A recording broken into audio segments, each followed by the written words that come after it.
Toastmaster, honored guests, fellow members. The phone call came that each and every one of us dread.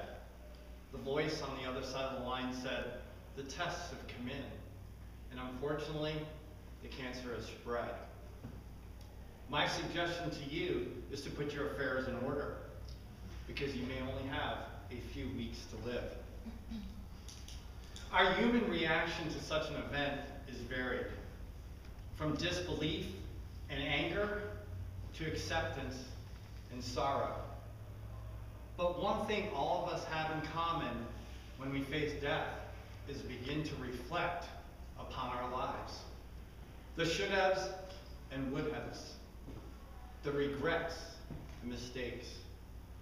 We begin to make amends with those that we have hurt, and we forgive those that have hurt us. When death begins to knock on our door, we look at life in a whole nother perspective. We realize that those negative energies that were so big of our life, or a big part of our life, really mean nothing. We notice that each sunset is more important and more beautiful than the one before. And we begin to reach out to friends and families for that human connection, knowing that shortly it will disappear. And then we realize that death has become our teacher. All of us realize all along that one day we will take our final breath. But why does it take death for us to begin to look at life differently? In his book, in Michael Singer's book, Untethered Soul, he tells a story about how the angel of death comes down to see us. And he says, come, it's time to go.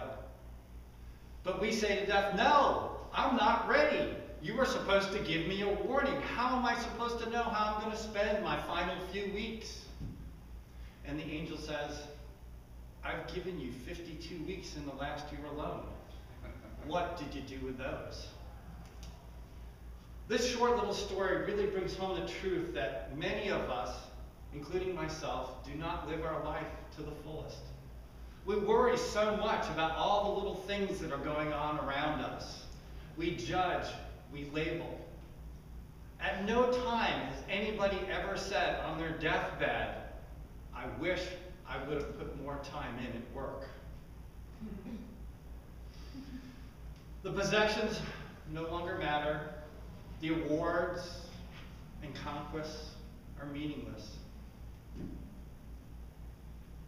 The petty arguments, childish. It shouldn't take death to come to the realization that the most important things in our lives are the relationships that we have with one another. There were a lot of things I wanted to say to my father on that day 16 years ago, but all I could do was cry. As he was taking his last breaths, I became paralyzed with the knowing that there were going to be some issues that would be left unresolved. Over the following weeks, I imagined what our conversation would have looked like and what we might have said to each other. And that brought me a certain level of peace. But it wasn't until many years later, after the death of a relationship, that I realized I learned nothing from that experience. As my relationship was beginning to die, instead of working on the issues, we became angry and hurtful towards each other. Instead of looking out for each other, we became selfish and only cared about ourselves.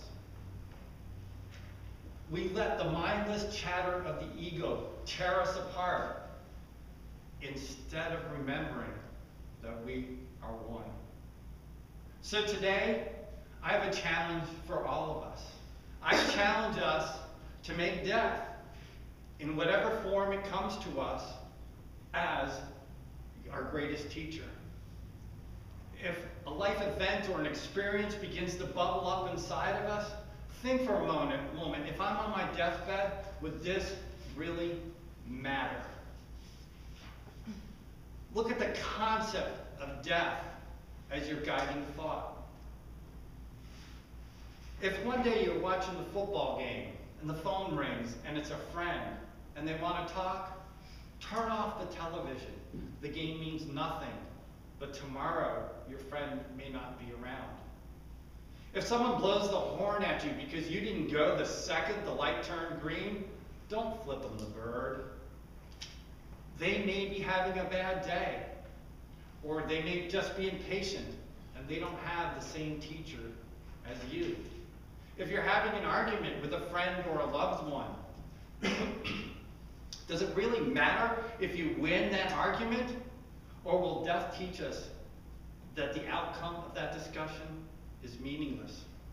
If you're out in public and a child begins to scream or cry and you become annoyed, let it go. That experience has no bearing on your life whatsoever.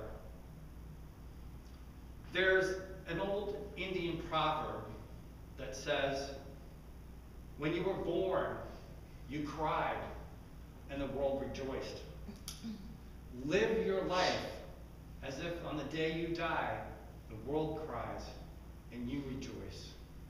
Do not be afraid of the concept of death. Embrace the truth that death makes life more precious. Embrace the truth that death can be your greatest teacher. Thank you very much.